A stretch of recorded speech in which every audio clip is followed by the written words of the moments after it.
Meus alunos do nono ano, hoje nós vamos continuar a nossa aula, né, sobre o modernismo na arte brasileira e vamos falar, né, dentre os assuntos que nós vamos abordar, nós vamos falar a Semana de Arte Moderna de 1922 e as consequências, os desdobramentos dessa Semana de Arte Moderna.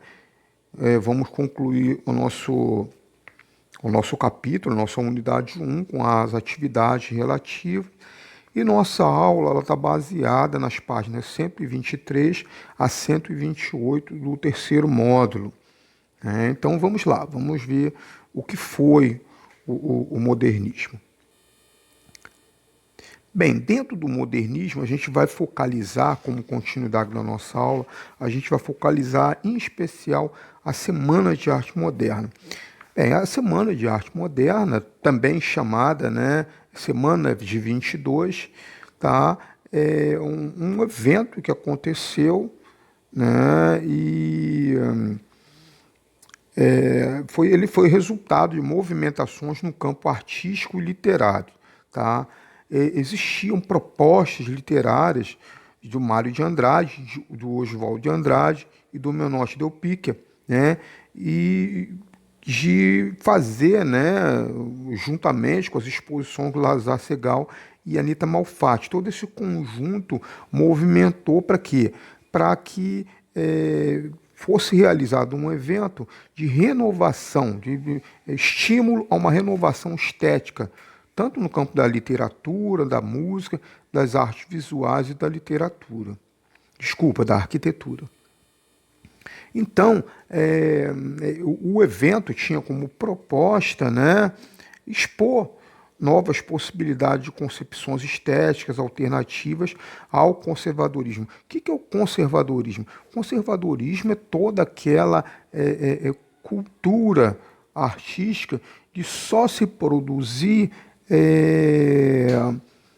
eventos ou quadros ou artes, né, aos moldes da escola europeia, tá? Então entrou em cena, tá, o mecenas Paulo Prado. O que é um mecenas? Deixa eu explicar para vocês o que é um mecenas. Mecenas é uma pessoa, tá, que ela se propõe a financiar, a patrocinar um artista, um evento artístico, tá? Por interesse, por prazer, por admiração, se propõe a fazer isso. Então, o Paulo Prado, né, foi uma importante figura na estruturação da efetivação da Semana de 22. Muitas das reuniões realizadas, sugestões de organização foram feitas na casa dele. Tá? Então, a Semana de 22, ela seguiu um modelo, né, que é a Semaine des Fêtes de Ville, da França, né? E foi um marco no rompimento do academicismo, ou seja, a arte seguindo o modelo europeu. Então, a essência do movimento era justamente o rompimento com o passado e com os padrões europeus. O objetivo é a gente produzir uma arte nossa, uma arte com a nossa cara, ou seja, a busca pela expressão das raízes culturais brasileiras. Então, e também, né, esse movimento que aconteceu aqui com o nome de modernismo, ele já estava acontecendo em outras partes do mundo, que eram as vanguardas internacionais. Tá? E essas vanguardas influenciou as reflexões e as pesquisas estéticas de vários artistas após o evento. Tá?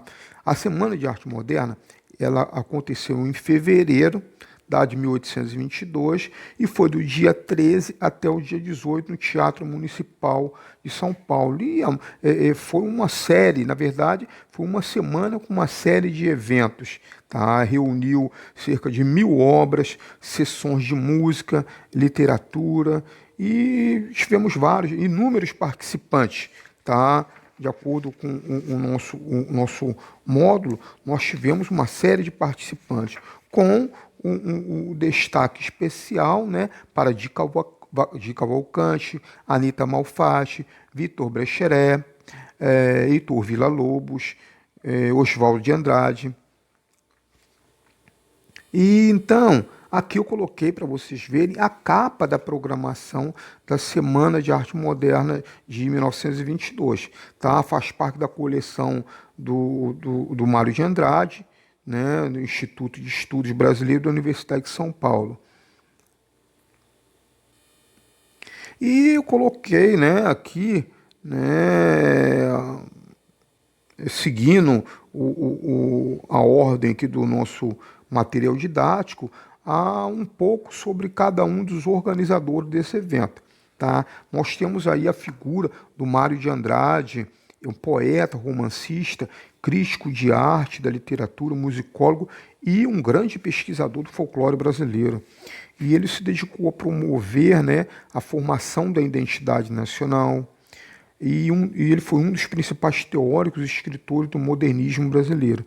Ele escreveu o livro Pauliceia Desvairada e escreveu também Macunaíma. A Pauliceia Desvairada de 1922 e Macunaíma de 1928.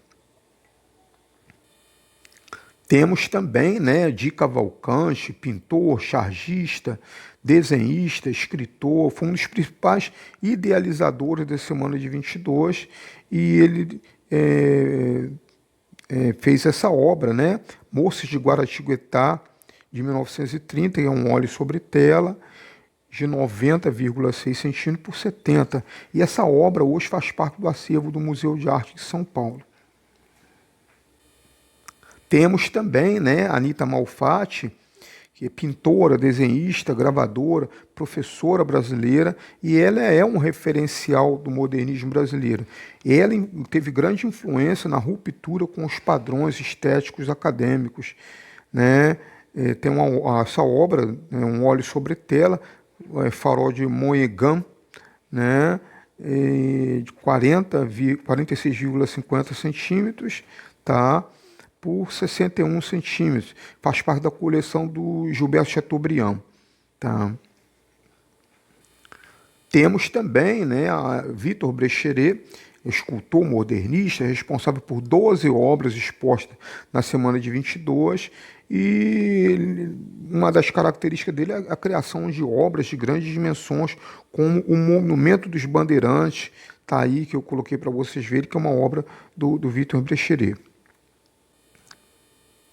Heitor Villa-Lobos, né, que fez várias apresentações na Semana de 22, músico, compositor, maestro, e ele apresentou, entre as obras que ele, né, ele apresentou 3 danças africanas, fiandeira e historietas. Ele apresentou essas 3 obras num dos eventos marcantes da Semana de Arte Moderna.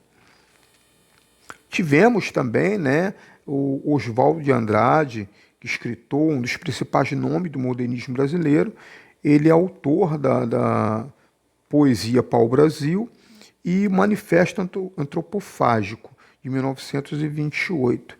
Tá? O Manifesto Antropofágico, o que é o antropófago? O antropófago é o ato de comer carne humana, de comer gente, né? Então, alguns índios tinham por esse hábito, né? Mas não era o comer por apetite ou preferência por aquela carne. O comer a carne humana era simbólico. Quando você comia a carne humana de um inimigo, né, você estava adquirindo as forças dele.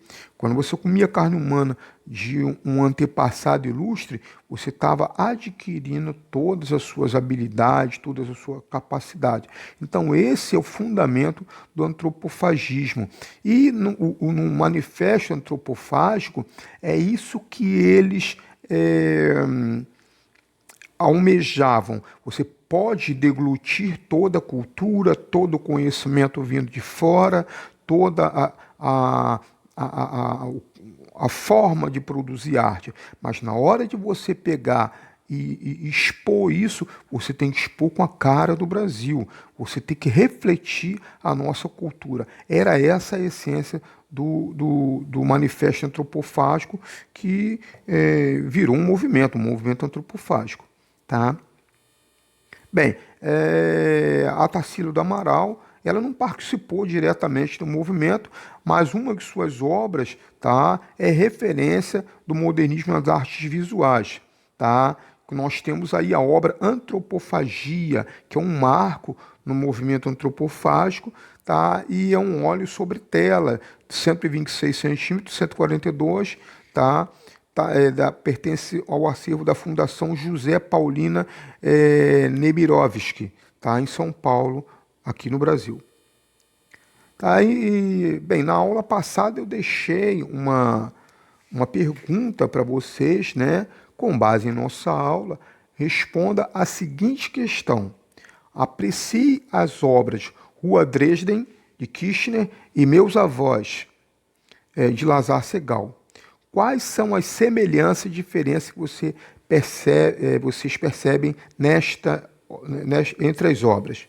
Tá? A diferença é essa daqui. Ambas utilizam a deformação da figura humana como maneira de evidenciar a carga emocional da obra.